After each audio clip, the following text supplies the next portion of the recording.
Time now for your forewarned weather with Thomas Keyboy. Good Monday morning. Utah time is currently 6:12.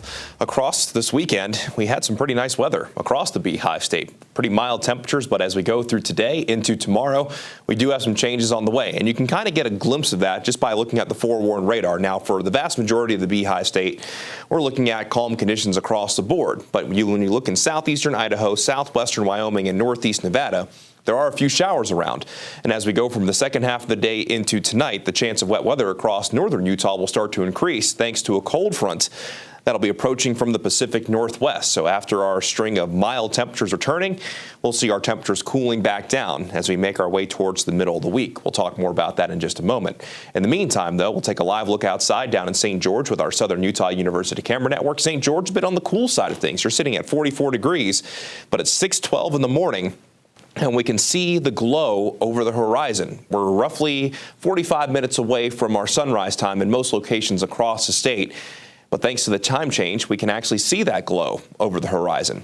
Now, as we make our way up into northern Utah, we do have a little bit of a glow over the horizon here, just waiting for this camera to go from black and white to show the full color of the sunrise, which should look pretty from Park City Mountain this morning. And in Park City, sitting at 47 degrees. So as we currently stand, it is warmer right now in Park City than it is in St. George. Meanwhile, Cedar City is actually one of the warmer spots out there, sitting at 51 degrees, 49 in Salt Lake, and we're sitting at 43 degrees in Logan. With our mild temperatures around today, maybe not a bad day to take your dog for a walk. This is a little Loki girl right here, and Leah will be taking Loki for a walk if Loki just doesn't want to sit in the grass and enjoy the mild temperatures. At 11 o'clock this morning, we should be right around 60 degrees along the Wasatch Front.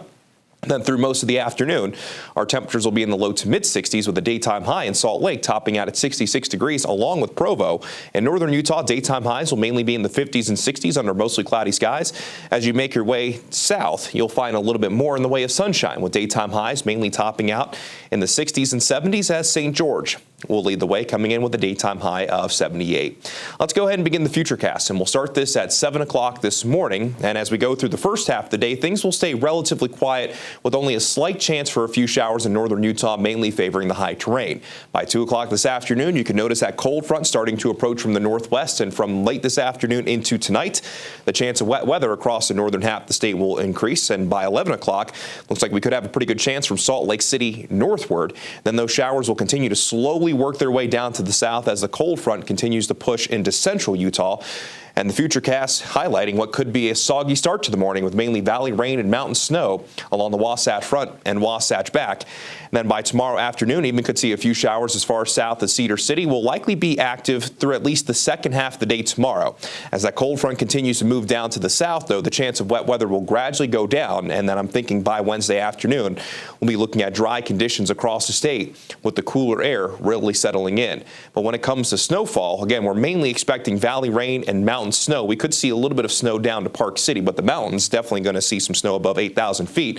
And for places like the upper Cottonwoods, we could see over several inches of snow, maybe over 4 inches, maybe even over half a foot. But this doesn't look like it's going to be too significant of a storm, but it will be nice to see maybe some fresh snow up in the mountains, and we'll continue to fine tune that as we get a little bit closer. And St. George will be in the upper 70s for today, and even though St. George will be staying on the dry side of things, you will feel the impact of the cold front as we'll go from 70 degrees on Tuesday to a daytime high in the low 60s both Wednesday and Thursday, with overnight lows by that point falling into the 30s. Daytime highs will slowly begin to moderate going into the Veterans Day weekend, but just looks beautiful at this point in St. George. Mostly sunny skies, daytime highs mid 60s. Then along the Wasatch Front, that slight chance for wet weather will increase as we go from this afternoon into tonight. A pretty good chance for valley rain and mountain snow for our Tuesday. Daytime high climbing to only 50 degrees for our Tuesday. Then we're dropping to close to freezing on our Tuesday night. Then daytime highs on Wednesday and Thursday, mid to upper 40s. And then those temperatures slowly climbing through the 50s as we head into this Veterans Day weekend, with overnight lows staying on the chilly side.